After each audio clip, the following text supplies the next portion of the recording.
Without saying goodbye, I was a lead engineer at a renewable energy startup that carried high stakes, intense deadlines, and global clients. I wasn't just competent, I was the one they called when the system failed.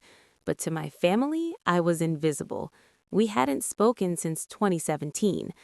So when my phone lit up one quiet November evening in 2024, I froze at the name, Aunt May, the only relative who still had my contact. Jasmine, she began gently, your parents want you to come home for Christmas. I stared out at the New York skyline from my Soho loft. Now? I said. After all this time? They've been asking. They said it's important. The silence that followed brimmed with memories I thought I'd buried. Growing up, I was the quiet one, the too serious girl, always building things from scrap. My younger sister, Lena, was the shining light, pageant crowns, honor rolls, daddy's favorite. I remembered the counselor's office at 14. Cold walls, warmer voice. Jasmine doesn't need more structure, Dr. Go had said. She needs to be seen. My father had laughed. She just likes to keep to herself. But I knew the truth. Lena got ballet recitals. I got guilt trips. On her 18th birthday, she received a diamond necklace. I got a used tablet, missing the charger. Christmas was no different. My gifts were filler tokens. Not this year. This time, they were calling me back, and they didn't know that the girl they once overlooked now runs a multinational energy company with offices on 3 continents. This Christmas, I wouldn't come empty-handed, but I wouldn't come forgotten either. Family gatherings were always a battlefield in disguise. Lena would glide through them effortlessly, charming, photogenic, endlessly praised. I faded into the wallpaper like a misplaced decoration. That's when I found code. It started with a flyer pinned crookedly to the guidance counselor's corkboard. Girls who code, room 108, Wednesdays after school. I wandered in once out of curiosity and never left. For the first time in my life, the world made sense. Not the people in it, but the structure, the logic, the certainty. That little room became my sanctuary. We built Frankenstein computers from salvaged parts, swapped tutorials, compared bugs, and stayed late troubleshooting each other's passion projects. I even coded my first mobile app on a shared desktop with a cracked screen. One day, Miss Baines, our advisor, took me aside. "You don't have to shout to be heard," she said. "You just have to build something they can't ignore." By age 18, I had a plan: escape Toronto and design my future. Lena had already been accepted into a Polish marketing program in London, funded by our parents without a second thought. Then came the infamous Christmas dinner of 2008. My dad lifted his glass to Lena. Off to London to make her mark. Applause circled the table. Jasmine, my mother added with a stiff smile, is considering some sort of tech path. Fingers crossed. Uncle Raymond chimed in. Well, there's always IT support. My office needs help with printers. Laughter, even from my parents. But I didn't laugh.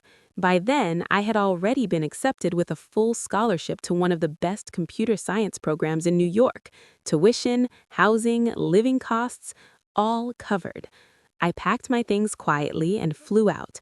I worked nights at a noodle bar, graduated top of my class, and joined a climate tech firm straight out of school.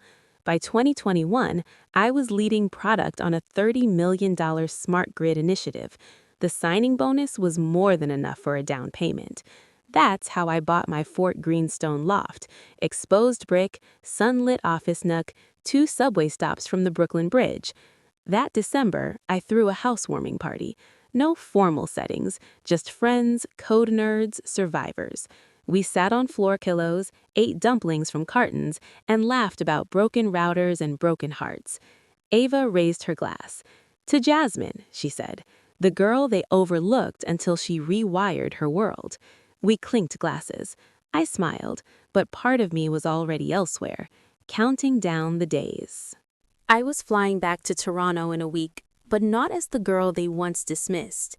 This time, I was returning as someone who had built her own name on her own terms. The week before Christmas 2024, I took a few days off, wrapped up curated, thoughtful gifts in minimalist craft paper, and boarded a flight to Pearson International. From there, I rented a car and drove to the neighborhood I hadn't seen in nearly 7 years. The house looked smaller, paint faded, gutters sagging, the lawn a patchwork of snow and dead grass. I rang the doorbell, pulse steady but fingers cold. Footsteps approached. Then the door opened with a creak. "Jasmine," my mother blinked at me. "You came?" A stiff hug followed. "You look successful." Inside, everything smelled the same. Lemon-polished dust and that ancient pot of cinnamon-scented potpourri that had sat unmoved for a decade. The living room was crowded, conversations tapered to silence as heads turned. "Well, look who made time for us," someone murmured. "Is that cashmere?" another whispered. I glanced down. Tailored wool trousers, Burberry coat, quiet confidence, but still misunderstood. Then Lena appeared, hand in hand with her fiancé. "Everyone, meet James, my future husband. And yes," she added, placing a hand on her belly, "we're expecting." "Congratulations," I said with a polite nod. She smirked. "Still doing that tech thing?" "I am," I answered evenly. Of course I was, and of course I would be. The evening unfolded like a well-rehearsed play, each relative with their usual role. Aunt Teresa found me beside the wilting cheese board. "Lena is launching her own lifestyle brand," she beamed. "Such vision. And you're still in that tech stuff?" "I develop energy optimization software," I said simply. She tilted her head, confused. "Oh, like electricity bills and things. Sounds practical." Uncle Dave nudged me near the oven. "We've got an opening at the garage. Pays minimum wage, but it's solid work." "Thanks," I said. "I'm all set." At dinner, they placed me at the edge of the table by the swinging kitchen door, crumbs and eye rolls. Lena, of course, owned the center. "This brand's going to change everything," she declared dramatically. "We just need a little capital to start up." "How much?" Dad asked, fork midair. "About $250,000 to get through the first quarter," Lena replied confidently. I nearly laughed into my wine. Classic influencer fantasy with no business plan. "We'll find a way," Mom said, clutching her hand. "We support each other." After dinner, she handed me a single fleece blanket and pointed toward the air mattress in the den. Christmas morning arrived with Lena and James rushing down like it was 1998. The gifts towered. They opened mine. Clean lines, useful luxury. "Jasmine, this is wow," Mom whispered, cradling her cashmere scarf. Then my turn came, and there was nothing.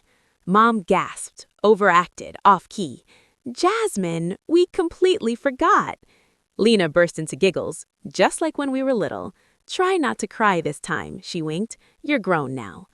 But I didn't feel sad or angry. I just felt done and very, very clear. "Tech," Lena laughed, like those app tester jobs or call center stuff. She turned to James. "Jasmine was always different." I simply smiled. "Something like that." Mom clapped. "Dinner's almost ready. Jasmine, the guest room's full, so you'll be on the air mattress in the den." "Perfect. I'm not going to cry," I said evenly, reaching into my handbag. "Actually, I got myself a pretty great gift this year." I pulled out a sleek silver keychain and held it up.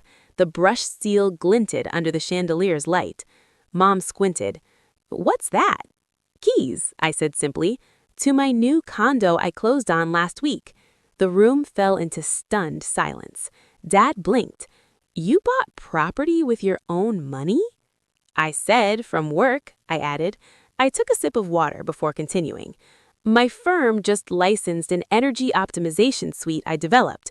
A major utility company rolled it out nationwide. My share was solid." Mom's brow furrowed. "How solid?" I gave a mild shrug. "About $150,000 after taxes." You could have heard a spoon drop. Lena's eyes darted between me and her fiancé. Dad stared at me like I had just announced I was royalty. $150,000? Mom echoed, her voice tinged with disbelief. What kind of job gives out bonuses like that? I told you, I said calmly. I'm a lead developer. I build software platforms for smart grids. Our clients include energy companies, governments, and Fortune 500s. Dad leaned forward. How long have you been making money like this? Since I graduated. My base salary has been 6 figures for years. Bonuses just vary. That's when the energy shifted. Mom stood abruptly, her tone suddenly all honey. Sweetheart, why didn't you tell us? We're so proud of you. Dad grinned toward Lena. Did you hear that? Your sister's working with global clients.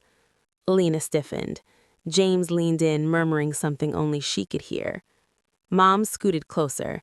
So, tell us about this condo. How many bedrooms? 2 bed, 2 bath, Fort Greene, a block from my office. Mom beamed. We should come visit. Family should stay close, right? I nearly laughed. Family? After nearly a decade of silence? Actually, I said, rising to my feet, I've got an early flight back to New York. Mom reached for my arm. You just got here. Stay a few more days. Dad nodded. We haven't even had time to talk about your success. As I gathered my things upstairs, I could hear hushed voices drifting from the kitchen, murmurs laced with urgency. When I came back down, rolling my suitcase behind me, they were waiting in the foyer, bright smiles stretched across familiar faces. Before you leave, Dad said, stepping forward, we wanted to discuss Lena's business launch. As she mentioned, she's looking for just a little seed capital, Mom added. Lena smiled like she was offering me a favor. It's a lifestyle brand, sustainable, very now. You'd be an early investor. How much? I asked, already knowing. Just $200,000, she said sweetly. With your bonuses, it's really not a big deal, right? I looked at them. My parents, who once offered me a pull-out couch the same year they paid for Lena's London tuition, my sister, who mocked my hoodie and startup job, and her fiancé, still avoiding eye contact. No, I said. The smiles fell instantly. What do you mean, no? Mom asked sharply. I mean, I'm not giving you money. But we're family, Dad protested. I folded my arms. Where was that family when I got a part-time job at 17 while Lena got driving lessons and designer bags? That was a different time, Mom muttered. We didn't have extra then. You had it for Lena, I said quietly. And this time, no one denied it. She showed promise, Mom snapped, then quickly softened. I mean, we just thought a more practical path would suit you better. I picked up my bag. I need to go. You ungrateful brat. After all this family has done for you? I paused at the doorway. What did you do? Raise me? Feed me? That's called being a parent, not a savior. And even then, you made sure I knew I was second tier. I stepped outside as the 3 of them followed, still throwing words after me. You'll regret this, Mom yelled. I won't, I said, and for once it felt true. By the time I reached the highway back to the airport, my phone began to buzz. Calls, texts, guilt-laced paragraphs. I stopped at a gas station, sat in the car, and blocked them all. Back in Brooklyn, I poured a glass of wine and leaned on the railing of my Fort Greene balcony, watching the soft glow of the skyline wrap around me like a second skin. Ava texted, "Heard what went down. Want me to fly up there and throat punch someone?" "No need," I texted back. Honestly, this is the best gift they've ever given me. Clarity, she sent a laughing emoji. Your mom's already blasting the family group chat. Says you refuse to support your sister. Let her talk, I replied. That night, I slept better than I had in years. By morning, new messages flooded in, not from Mom or Lena, but from distant cousins, aunts I barely remembered. How could you turn your back on family? Lena just needs help. You're being cruel. I blocked them all, every last one, except Ava, who called that evening. Jasmine, she sighed. Your mom's lost it. Says you're rich and selfish now. I sipped my coffee.